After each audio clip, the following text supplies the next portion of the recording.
Donc, bonjour à tous et bienvenue à notre webinaire autour de l'accessibilité. Donc, l'objectif du jour, ça va être bien sûr de parler quand même de conformité parce qu'il y a un réel enjeu autour de l'accessibilité, mais on va aller plus loin et on va parler performance parce que c'est tout à fait lié. Et donc, aujourd'hui, nous sommes donc 55 et Frugger et on va co-animer cette présentation du jour. Et avant de commencer, je vais rapidement présenter 55. Donc, on est un cabinet de conseil spécialisé dans tous les projets autour de la data. Donc, on va travailler sur les problématiques autour des stratégies médias, des projets de cloud. On va accompagner nos clients aussi sur le déploiement d'intelligence artificielle de manière responsable. Et on a tout un pan de notre offre sur la partie expérience utilisateur, dont l'accessibilité fait partie. En ce qui me concerne, donc je suis Agathe, je suis chez 55 depuis plus de 7 ans et je suis en charge de notre offre ESG qui est composée d'un côté de l'accompagnement de nos clients autour de la mesure et de la réduction d'impact des projets digitaux, mais pas que, et une deuxième partie plus sur l'accessibilité qui va vraiment nous concerner aujourd'hui autour donc des audits d'accessibilité.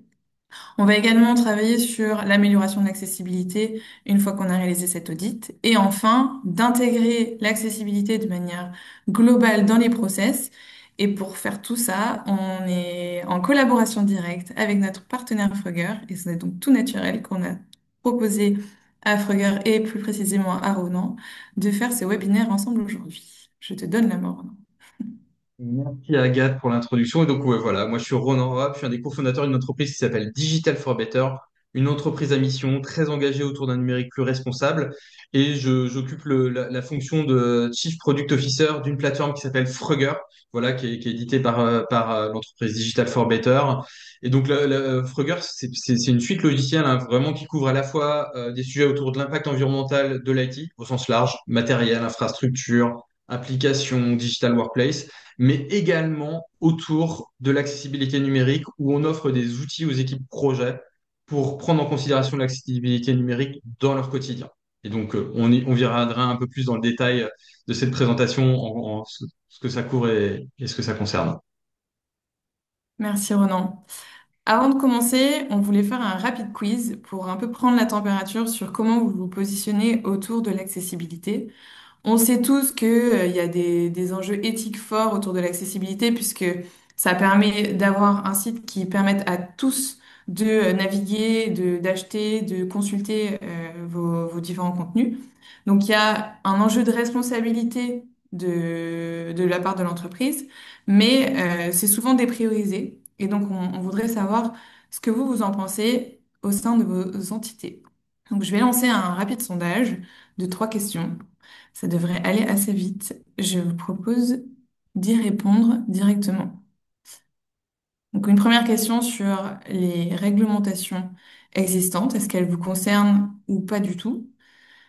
Une deuxième question sur l'impact de l'accessibilité sur le reste de l'audience.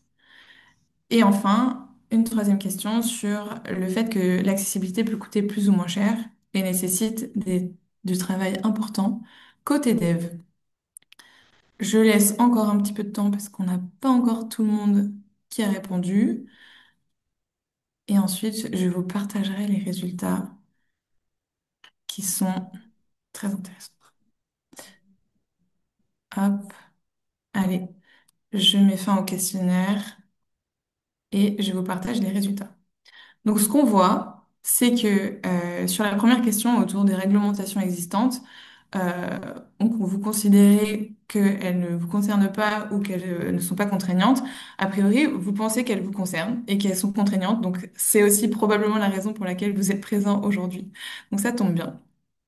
Le deuxième point, c'est sur l'accessibilité et le fait que si vous travaillez l'accessibilité, ça risque d'avoir un impact négatif pour le reste de l'audience. Donc vous êtes plutôt convaincu que ce n'est pas vrai. Donc ça tombe bien également.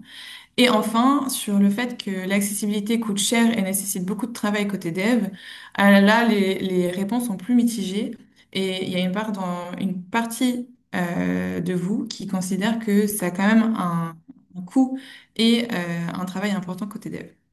Donc, on voit que quand même, dans certains des cas, il y a des inconvénients perçus de travailler l'accessibilité. Et l'idée, c'est qu'on travaille ensemble et qu'on partage nos retours d'expérience sur la raison pour laquelle ça vaut le coup quand même de se lancer sur l'accessibilité. Donc l'objectif du jour, ça va être dans un premier temps, vous partager nos arguments phares pour prioriser l'accessibilité en interne, pour que justement, voilà, on est tous convaincus qu'il y a des enjeux éthiques, des enjeux d'image, mais il y a aussi des arguments qui peuvent vous aider à aller au-delà de ces arguments classiques pour que ce soit priorisé en interne.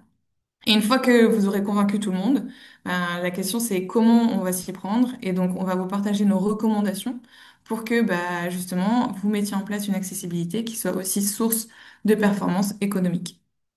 Et donc, dans un premier temps, je vais donner la main à Ronan pour pourquoi travailler sur l'accessibilité. Je vais essayer de vous donner la motivation, mais je pense que vous êtes tous ici, vous êtes intéressés et motivés par le sujet. Et voilà, je vais essayer de vous donner des clés, en tout cas, pour vous motiver encore plus à adresser ce sujet qui est hyper important.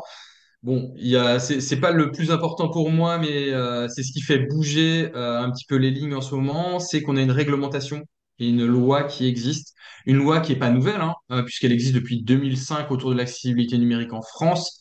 Elle s'est étendue en 2019, elle s'est renforcée en 2023 et encore plus en 2025, le 28 juin 2025, donc il y a un peu plus d'un mois désormais avec l'European Accessibility Act. Donc, c'est finalement une directive européenne qui a imposé aux États membres de l'Union européenne de légiférer au sein du droit local l'accessibilité numérique. Donc, en France, historiquement, ça concernait plutôt le secteur public. Désormais, ça concerne également le secteur privé et de manière très vite, hein.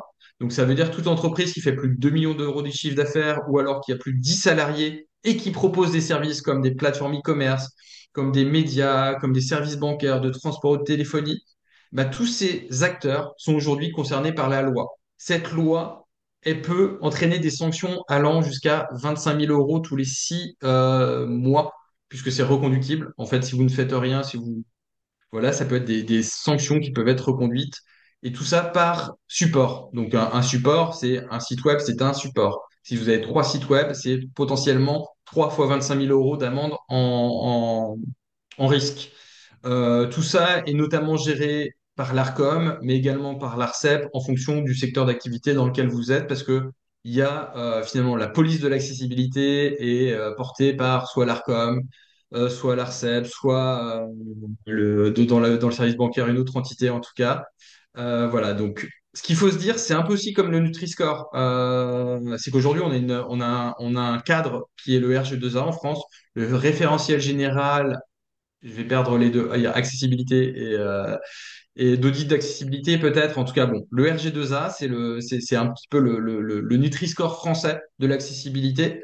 Aujourd'hui, ce qu'on impose et ce qu'impose la loi, c'est pas forcément d'avoir un très bon niveau de taux de conformité du RG2A, c'est d'afficher votre niveau de RG2A. C'est un peu comme je prends l'exemple du Nutri-Score. Vous devez afficher sur vos produits, sur les emballages produits, le Nutri-Score. Que vous soyez bon ou pas bon, c'est pas grave, vous devez l'afficher. Bah, c'est pareil pour l'accessibilité numérique aujourd'hui. Ce que dit la loi, c'est que vous devez afficher là où vous en êtes et que vous devez valoriser à travers un schéma pluriannuel une volonté de progresser. Mais bon, ça c'est le sujet réglementaire. Ça doit pas être le vrai sujet qui doit vous motiver. Ce qui doit vraiment vous motiver, c'est le fait que ça concerne énormément de monde en France et dans le monde. En fait, aujourd'hui, on considère que l'accessibilité numérique, voilà, des études montrent que c'est 12 millions de personnes en France qui sont concernées. Et ça fluctue et ça varie. On verra pourquoi tout à l'heure. C'est 1,85 milliard de personnes aujourd'hui qui sont concernées par l'accessibilité numérique. Je pense on aurait pu poser ça en introduction. Je pense que les gens imaginent toujours accessibilité numérique avec les déficients visuels ou les non-voyants. Mais en fait, ça concerne tout type de handicap. Évidemment, des handicaps visuels, mais également des handicaps cognitifs, des handicaps sensoriels, moteurs. Et ça aussi, on pense toujours que c'est réservé aux handicapés, mais à des différents moments de vie, ça peut être vraiment très situationnel, temporaire. Ces handicaps, je vais prendre mon exemple personnel. Je suis allé au ski il y a quelques années, je me suis cassé l'épaule. Bravo Ronan, on fait le malin. Eh bien, en fait, j'avais le bras en écharpe pendant 6 semaines et je pouvais plus utiliser une souris, je pouvais plus utiliser un trackpad. parce que même à gauche, je n'y arrivais pas, et bien j'étais obligé d'apprendre à naviguer, à utiliser mon ordinateur et à naviguer sur Internet au clavier. Voilà, eh ben, j'étais concerné par l'accessibilité numérique de manière temporaire pendant 6 semaines ou moins. Et donc ça là, moi, ça m'a fait flash, tilt, parce que ça, j'ai été confronté à plein de problématiques. Donc c'est vraiment ce qu'il faut comprendre si vous êtes des e-commerçants. Ça peut être vous allez oublier des gens sur le passage si vous ne traitez pas l'accessibilité numérique. Et voilà, là on va vous redonner d'autres exemples, hein. C'est vraiment situationnel, voire temporaire, hein. Si vous avez vous faites une opération aux yeux, vous allez avoir une forte sensibilité à la lumière. Si vous avez des contrastes trop élevés, enfin des contrastes pas assez élevés, ça peut rendre la lecture difficile, vous faire mal. Il y a aussi un problème qui touche beaucoup d'hommes, c'est 8% des hommes et on en a tous parmi nous avec des codes couleurs. Si vous donnez l'information que par des codes couleurs, bah, cliquez sur le bouton vert. Euh, eh bien, je pense qu'un daltonien, il va rencontrer des difficultés à savoir quel bouton il s'agit. Sur tout ce qui est, parce que là, on est vraiment dans des médias de plus en plus avec l'avènement, voilà, Internet, c'est beaucoup plus, encore plus avec les réseaux sociaux, les TikTok et autres, c'est de la vidéo. Eh ben, une vidéo sans sous-titres où le contenu est porté par du son, eh ben, c'est exclure aussi une partie de votre audience de l'information. On va parler aussi des troubles 10, un étudiant qui est dyslexique avec les outils aujourd'hui d'emploi du temps, sur les outils qui sont pas responsives, pas accessibles. Eh bien, en fait, l'étudiant, il rencontre de grandes difficultés à même consulter son emploi du temps. Donc voilà, c'est plein d'exemples simples et concrets qui montrent que l'accessibilité du numérique, ça touche tout le monde et tout, on devrait, nous, voilà, acteurs du numérique, professionnels du numérique, s'en préoccuper au quotidien quand on conçoit des services numériques. Et là, on prend l'exemple, là, c'était mon dernier exemple. J'ai voulu acheter une place à une pièce de théâtre. C'est pour donner un exemple concret. Voilà, au théâtre des Cendrons à Nantes. Voilà. Et donc, j'utilisais la navigation clavier. Et là, formidable, j'avance. J'ai voulu choisir une date avec le chevron. Enfin, voilà, voilà, ce calendrier. Alors, je peux naviguer partout avec la navigation clavier sur cette page, sur ce site e-commerce, mais je pouvais pas choisir la date. Je pouvais voir toutes les dates disponibles. Donc, si je reviens sur Ronan qui avait son problème à l'épaule, eh ben, j'aurais pas pu acheter la place sur ce site. Donc voilà, c'est un exemple simple et concret. Et honnêtement, ça prend 10 minutes à un développeur de corriger le problème. Je les ai contactés, hein, la société Mapado, qui édite le site de billetterie, je les ai contactés pour les prévenir que c'était quand même problématique. Et là, c'est un vrai problème même business, hein, pour eux, hein. C'est-à-dire qu'ils se privent de gens, à la limite que je puisse pas accéder aux mentions légales. Pas très grave, j'ai envie de dire. C'est pas critique pour moi, mon usage et pour le business, mais de pas pouvoir sélectionner ma séance et acheter le billet, là, c'est vraiment problématique. Et donc, c'est simple, concret, et on passe à côté potentiellement d'une vente. Euh, on va vous citer aussi des exemples simples. Encore une fois, c'est pour vous dire que quand ça coûte, oui, ça coûte cher. Ça coûte pas si cher que ça si c'est pensé dès le départ. Voilà un champ en rouge entre email et email obligatoire. En fait, de mettre la mention obligatoire, ça va faciliter beaucoup de choses parce que la lecture de l'information, elle va être directe. J'ai pas été obligé de soumettre le formulaire pour voir que l'email est obligatoire. Mettez les informations dans les formulaires. En bas, là, on a un exemple justement sur le daltonisme. Bah, en rouge, on voit que c'est le champ qui pose problème. Mais si vous mentionnez juste par la couleur l'information, bah, le daltonien, lui, il voit plutôt la partie de droite. Il ne voit pas quel champ est problématique. Et donc, forcément, il va rester bloqué. Il va pas pouvoir s'inscrire sur votre service numérique. Autre exemple, encore le dernier exemple un peu à droite, c'est les tailles de boutons, les espaces entre les boutons. Imaginez-vous quelqu'un qui souffre un peu de Parkinson ou juste de tremblement dû à sa vieillesse ou dû à une maladie. Bah, en fait, lui, cliquer sur le bouton valider s'il est tout petit, ça devient très très laborieux avec la souris puisqu'il va trembler. Prévoyez des zones d'espace, de la lisibilité et en fait, votre site, votre service numérique, il va pas être moins joli, moins esthétique. Mais en plus de ça, ce que vous allez faire de bien pour cette personne, en pensant à cette personne qui souffre de tremblement, ça va être au service de tout le monde. Parce que même moi qui ai la chance d'être valide et de ne pas avoir de difficultés pour utiliser ma souris et autres, bah en fait, je vais préférer avoir des zones cliquables vraiment de taille importante. Je vais être beaucoup plus efficace dans ma navigation et votre service va être beaucoup plus performant. Et donc, ça va être au bénéfice de tous les utilisateurs. Donc voilà, moi j'ai essayé vraiment de vous donner des exemples simples, concrets, pour motiver un petit peu à se dire, oui, l'accessibilité numérique, il faut la prendre en considération et c'est important. Merci Ronan. Et j'ai quelqu'un dans l'audience qui confirme que en étant daltonien, il voit aucune différence sur, sur la partie en bas à gauche. Donc, on a des vraies confirmations. Donc, je pense que globalement, vous êtes tous convaincus qu'il faut se lancer dans l'accessibilité, qu'il y a un réel intérêt en termes de performance, en termes d'expérience utilisateur.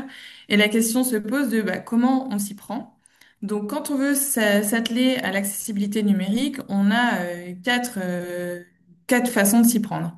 Soit on peut travailler avec des cabinets spécialisés qui vont pouvoir accompagner sur la sensibilisation, la formation des acteurs de manière assez généraliste, et ils vont intervenir pour réaliser des audits de manière assez froide pour avoir une vision à un instant donné sur l'accessibilité de votre site web.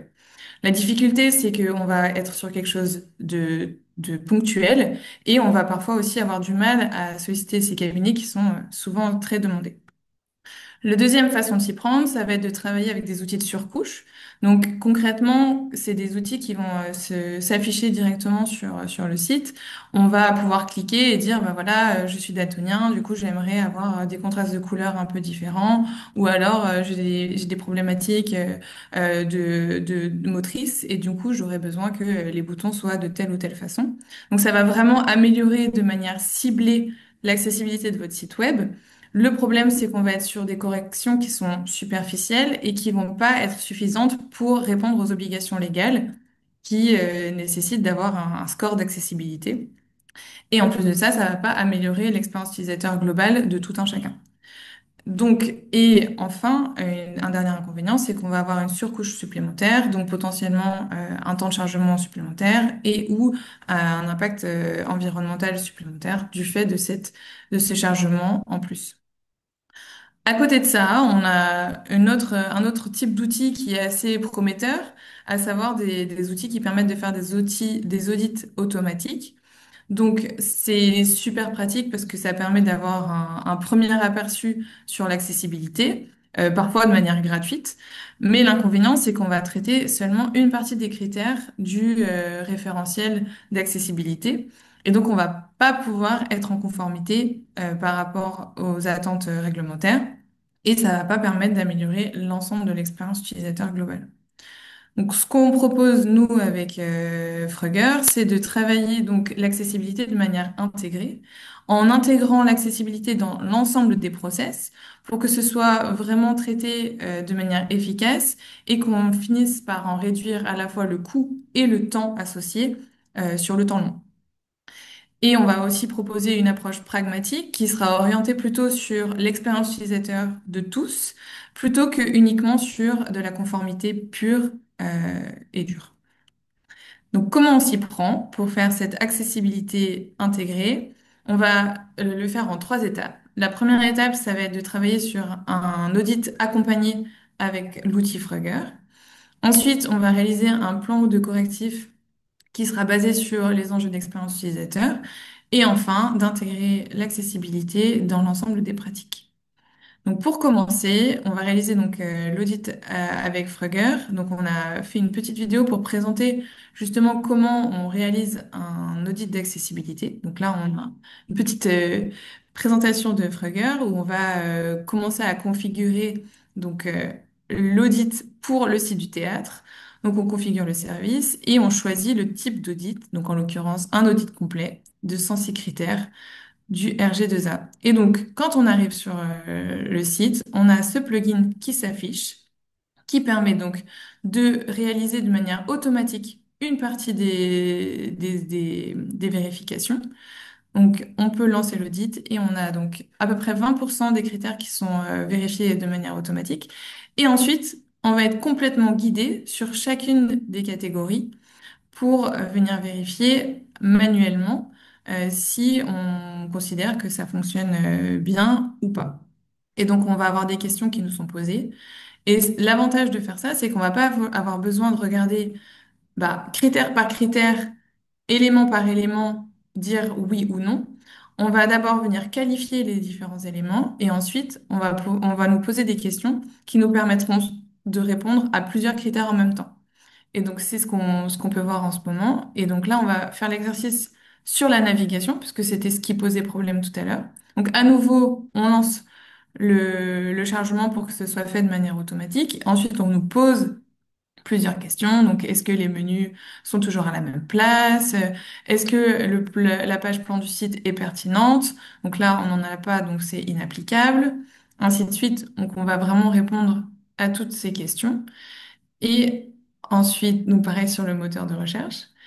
Et enfin, on va arriver à la problématique de la navigation qui pour nous était problématique. Donc là, on peut voir le chemin de navigation et on voit qu'il n'y a absolument rien sur les dates de la séance et donc que bah, ça ne fonctionne pas. Donc on a répondu à tout ça et on va pouvoir voir les résultats directement dans Frogger avec les résultats spécifiques à mon site, qui en l'occurrence n'est pas un audit qui est complet parce on l'a fait juste pour la démo.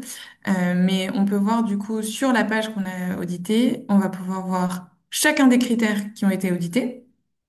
Donc là, c'est vraiment très conforme à ce qui est attendu par la réglementation, puisqu'on attend une réglementation critère par critère. Et ici, de manière très précise, quel est l'élément au sein du code qui doit être changé par les équipes de développeurs.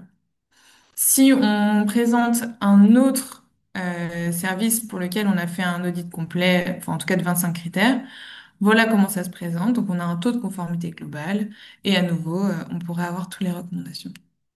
Si on voulait vérifier, après avoir corrigé la navigation, est-ce que ça fonctionne mieux? Ben, en fait, on aurait la possibilité soit de réinitialiser l'audit, soit de faire réévaluer, et ça va uniquement venir vérifier ce qui a changé par rapport à la dernière fois. Donc ça, c'est quand même un sacré gain de temps, et ça nous donne du coup le score final réévalué. Donc voilà, grâce à Frugger, on a pu faire un audit qui nous permet d'avoir un élément pour se mettre en conformité. On peut vérifier les correctifs qui ont été déployés et on peut aussi suivre au fil des déploiements la conformité grâce à un outil de pilotage qui serait à la main des développeurs et des autres personnes en charge du site.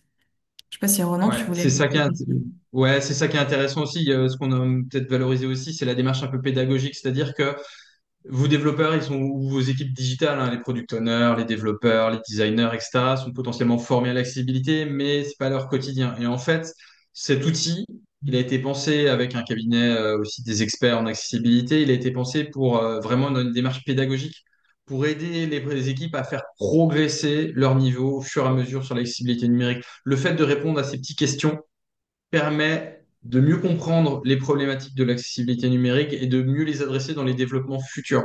Et donc c'est aussi ça la force de l'outil, c'est de rendre, si je peux, à chaque fois je n'arrive pas à trouver, mais désolé pour le jeu de mots, rendre accessible l'accessibilité numérique au plus grand nombre, puisque voilà, il n'y a pas besoin d'avoir 20 ans d'accessibilité numérique pour pouvoir évaluer beaucoup de critères d'accessibilité numérique et pas uniquement se référer stricto sensu au RGZA qui est un peu lourd et complexe à appréhender.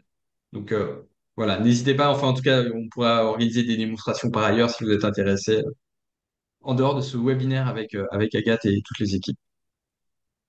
Et donc, une fois qu'on a utilisé Frogger pour faire un audit, eh ben, on a une belle liste à la Prévert d'un certain nombre de correctifs à appliquer.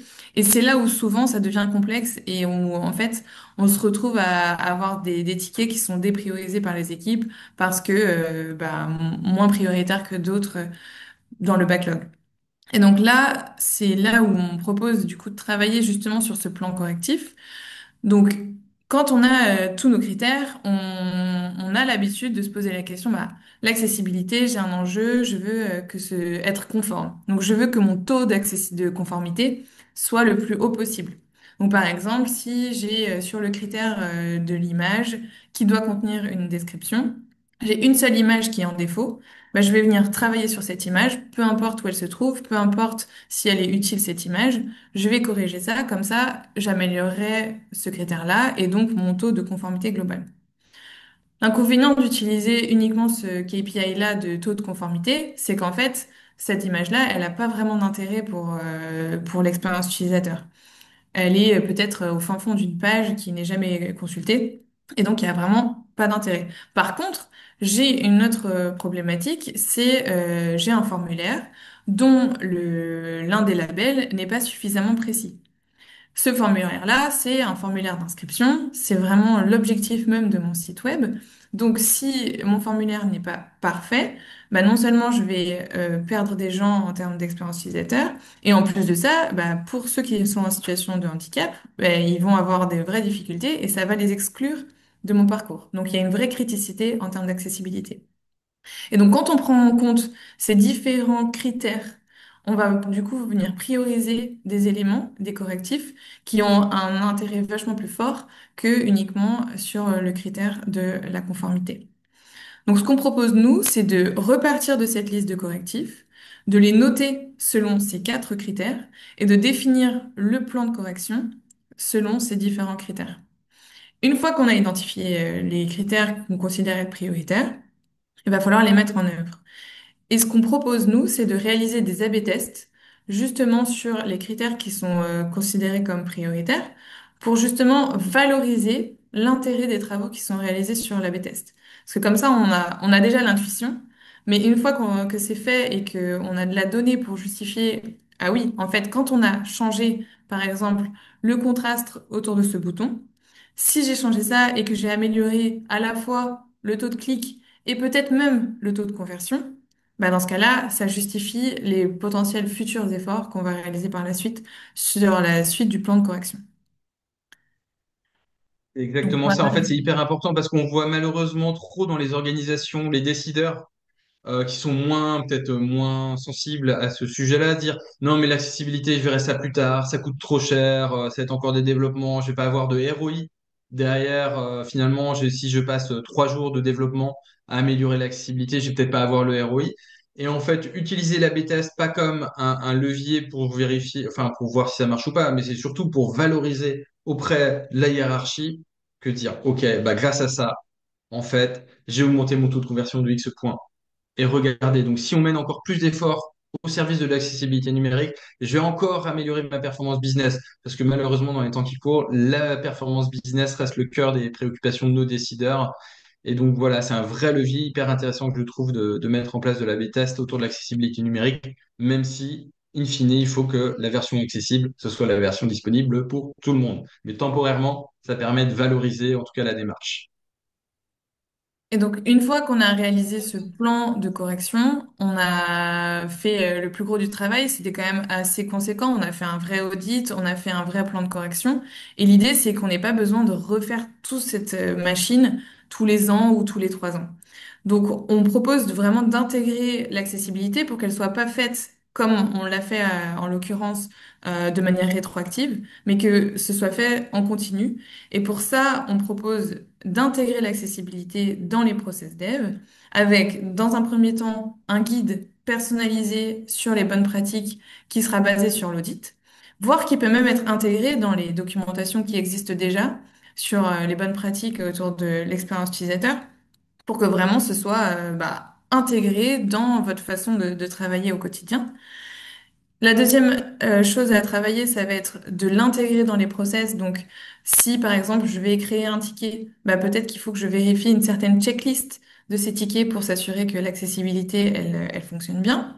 Et une fois que j'ai développé ma feature, bah, je vais pouvoir lancer peut-être un test rapide différentiel avec l'outil Frogger qui permettra de vérifier est-ce que ces changements, il y a un changement sur le taux d'accessibilité. Et enfin, une fois que je pars en production, peut-être de manière ponctuelle, tous les mois, tous les 6 mois, en fonction de la vitesse d'évolution du site, on pourra lancer également des nouveaux audits d'accessibilité qui sont disponibles avec Frugger. Et une fois qu'on a à la fois le guide et des process adaptés, ben, il faut aussi former les équipes pour que tout ce qui a été mis en place ben, soit partie intégrante de leur quotidien avec tout ce qu'il faut. Et donc voilà les bonnes pratiques qu'on avait à partager. Et en conclusion, notre objectif, c'est de pas s'arrêter en fait à une accessibilité qui est basée sur l'obligation légale, avec finalement un audit tous les 3 ans, une longue liste de correctifs qui sont chers et souvent dépriorisés, parce que le seul KPI qui est choisi, c'est le taux de conformité. Nous, ce qu'on propose, c'est d'aller bien plus loin et de vraiment présenter l'accessibilité comme une opportunité business et pour ce faire, il faut réaliser des audits réguliers, définir des roadmaps pragmatiques qu'on vient venir valoriser grâce à des A/B tests et pour lesquels on va utiliser des KPI multiples, bien au-delà du taux de conformité, en prenant le taux de conversion, car c'est vraiment le nerf de la guerre en expérience utilisateur, et le taux d'accessibilité réel et pas factice lié à la conformité. Voilà pour ce qu'on avait à vous présenter et on va ouvrir les questions. Ouais, n'hésitez pas à poser des questions. Voilà, il y a des téléchargements ou à nous ajouter sur les réseaux, etc. Si vous souhaitez échanger, poursuivre les échanges après. La première question était autour la majorité des sites de l'État, en tout cas les services publics, ne sont pas conformes. Comment l'interpréter? Bon, l'interpréter qu'ils n'ont pas respecté leurs contraintes réglementaires et qui peuvent être pénalisés de par tout ça. Il y a une volonté. Il y a quand même globalement, ce qu'on voit, ils ont un temps d'avance, mais malgré tout. Les équipes ne sont pas formées, toutes les équipes ne sont pas compétentes. Aujourd'hui, des purs experts de l'accessibilité numérique, c'est 200 personnes en France maximum. Et après, il y a plein de monde qui s'y adresse, qui s'y connaissent aussi, qui travaillent dessus, mais ça reste quand même très rare. Enfin, c'est des ressources assez limitées. Et comment on l'interprète, c'est pas forcément une mauvaise volonté, mais c'est de se dire ça manque de moyens et d'outils aujourd'hui, historiquement même, pour améliorer les choses. Il y a de plus en plus de services publics, de sites de services publics qui vont chercher le 100% de conformité, mais c'est pas encore trop le cas. Et quand je vois par exemple des acteurs comme France Travail, ce qui est important, c'est qu'ils cherchent à améliorer les choses, c'est-à-dire que ils ont fait, on va dire, du mieux qu'ils pouvaient à un instant donné, et c'est surtout qu'ils sont là dans une volonté d'améliorer les choses de manière progressive. Et c'est ça aussi le sens de la loi et la philosophie de beaucoup d'acteurs, c'est de se dire, j'ai un point de départ et je vais essayer de progresser, et surtout sur mes parcours critiques. Si je prends encore France Travail, hein, eux, ils vont vraiment travailler sur les parcours clés, les parcours critiques, si mettre à jour mes droits, consulter, je pense, les offres d'emploi, etc. Et sur là-dessus qu'ils sont en train de vraiment de travailler. Mais l'État peut encore mieux faire. Et en tout cas, les services publics peuvent encore mieux faire, comme tous les acteurs d'ailleurs. Il y a une autre question qu'on lance Deuxième, ouais, sur est-ce oui. que toutes les entreprises, enfin, est-ce qu'il y a des entreprises qui ont été épinglées pour non-respect des obligations légales? Oui, alors, comme vous avez vu, la législation a un peu bougé, c'est un peu le 28 juin, donc il y a à peu près un mois, et il y a déjà trois grandes entreprises que vous connaissez tous et tous, toutes et tous, autour du retail, qui ont été pointées du doigt. C'est Leclerc, Picard surgelé et Auchan, finalement, qui n'ont pas respecté leurs obligations déclaratives, hein, et donc ont été pointés du doigt par des associations. Et donc voilà, on parle déjà voilà, c'est une mise en demeure. Il y a des risques. On a un service public qui a eu aussi qui a eu une amende. Voilà. Il y a quelques semaines aussi, qui a été sanctionné pour non-respect de leurs obligations, en tout cas déclaratives. Donc on voit que c'est pas encore hyper diffusé, mais ça se renforce et les taux commencent à se resserrer sur les acteurs et notamment ceux qui sont très visibles et qui ont, au-delà des enjeux légaux, des enjeux aussi de financiers, voilà, derrière ces sanctions, c'est aussi des enjeux d'image. Parce que là, enfin, j'ai cité trois noms de marques qui n'ont pas respecté, et peut-être qu'ils sont dans l'audience et ne m'en veuillez pas, mais en fait, c'est des enjeux d'image. L'image est écornée autour de leur marque parce qu'ils n'ont pas respecté leurs enjeux leurs obligations autour de l'accessibilité. Et donc, il y a une autre question sur comment mettre en place sur son site web la déclaration d'accessibilité. Faut-il au préalable faire réaliser un audit? Et donc, effectivement, pour être en conformité, il faut réaliser une déclaration d'accessibilité. Comme je disais, il y a des outils gratuits qui sont cités dans la question. Donc, effectivement, on peut les utiliser. Malheureusement, ça ne permettra pas de faire un audit sur l'ensemble des critères. Pour être en conformité, il faut traiter les 106 critères d'accessibilité du référentiel et avec les outils gratuits et automatisés, malheureusement, on va traiter qu'une seule partie. Donc, il y a un enjeu soit de prendre le tableau RG2A avec l'ensemble des critères et de les regarder manuellement. Donc ça, c'est une option. Ou alors de vous faire accompagner pour réaliser l'audit de manière globale. Ouais. Et on a deux questions autour de la télévision et des applications TV, j'imagine, en tout cas pour la deuxième. En effet, alors, les applications TV, c'est comme un peu les applications bornes dans des aéroports ou dans des gares, elles sont aussi dans le périmètre de la loi. Ces applications doivent être donc accessibles ou en tout cas doivent valoriser une démarche d'amélioration de l'accessibilité numérique et respecter les bonnes pratiques. Malheureusement, aujourd'hui, c'est même sur le mobile, comme sur les applis mobiles, c'est le cas aussi. Il n'y a pas de référentiel officiel qui font foi en France, comme le RG2A. On n'a pas le RG2A des applications TV. On n'a pas le RG2A des applications mobiles, même si on a un référentiel qui est le RAM, mais qui est plutôt un référentiel porté par un acteur privé qui s'y prête. Voilà, donc pour progresser là-dessus, moi, ça dépasse un peu mes limites de compétences, mais c'est respecter des techniques, faire des tests d'utilisabilité avec des personnes en situation de handicap aussi pour valoriser votre démarche, mais par rapport au strict au sensu contractuel, officiel, légal du terme, là, je préfère ne pas répondre et voilà, mais en tout cas, normalement, c'est concerné. Maintenant, comment ils contrôlent et ce qu'il faut concrètement faire, à part dire qu'on met des bonnes pratiques en termes de mise en œuvre, développement, je ne saurais répondre. Alors, il y a une question Euh, sur les démarches pour l'intranet, les progiciels ou les logiciels des parties prenantes pas développés en interne. Donc, effectivement, tout ce qui est cité ici est concerné par les obligations légales. Après, la question se pose de à quel point vous avez la main sur les différents éléments. Donc là, vous avez la possibilité de solliciter du coup les différentes parties prenantes et en fonction de ce qu'il en ressort, vous pouvez aussi justifier du fait que vous n'avez pas la main justement là-dessus dans vos différentes déclarations. Donc après c'est des questions de risque qui sont analysées en interne au sein de vos sociétés, mais on peut aussi présenter votre position de cette façon. oui, et en fait, même pour aller plus loin, en fait, et ce qu'on voit chez des grands acteurs, c'est oui, c'est pas vous qui le développez en interne, cet intranet, ce progiciel.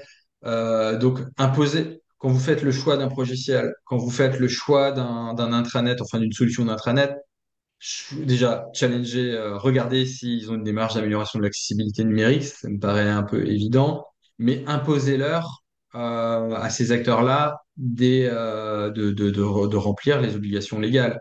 Je travaille notamment avec un éditeur logiciel qui qui a un logiciel, voilà, quand même, qui a une suite, qui a plein de logiciels, mais on va dire qu'on prend l'exemple d'un logiciel voilà, qui a le même socle commun et qui à chaque fois adapte la charte graphique en fonction du client. Ils ont pour client Crédit Agricole, Enedis, d'autres banques, et ils vendent le même logiciel. Sauf à chaque fois, ils customisent aux besoins du client, et c'est de la customisation qui repose notamment sur la charte graphique et autres eh bien, en fait, cet acteur-là doit faire une déclaration d'accessibilité et doit faire des contrôles d'accessibilité, doit vérifier que c'est cohérent pour tout, dans chaque déclinaison de ce logiciel. Donc oui, c'est important et vous pouvez challenger. Et d'ailleurs, des grands comptes challenge notamment mon éditeur logiciel à faire en sorte qu'ils doivent afficher une déclaration d'accessibilité, ils doivent afficher des taux de conformité et plus que ça, ils doivent surtout améliorer l'accessibilité numérique de leur software.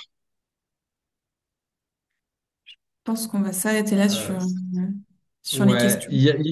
ouais, il y avait des questions voilà, d'une association qui est présente et que je connais bien, en effet, sur des démarches de coûts, etc. Pour certaines associations, voilà, je vous invite même à prendre contact avec nous. On peut trouver des solutions et notamment, je pense à l'ASIA, Bernadette Béatrice, que vous devez être présente. Voilà, on reprend contact ensemble et on va trouver des solutions pour vous accompagner, en tout cas, dans votre démarche, même si je sais que vous êtes déjà exemplaire. Voilà, et pour vous donner accès à l'outil surtout. Merci beaucoup pour votre participation à tous. Si vous avez d'autres questions, n'hésitez pas à nous les adresser par mail ou sur les différents réseaux tels que LinkedIn. On sera ravis d'y répondre et éventuellement de vous accompagner si vous avez des besoins. Ouais. Merci beaucoup et à Merci bientôt. beaucoup et on espère avoir été clair, en effet, assez pédagogue et désolé si on a utilisé des anglicismes ou des mots compliqués, c'était pas notre volonté, c'est le quotidien qui nous rattrape. Mais je serais ravi, moi, et avec Agathe, qu'on continue les échanges par la suite. Bonne journée à tous, bel été surtout.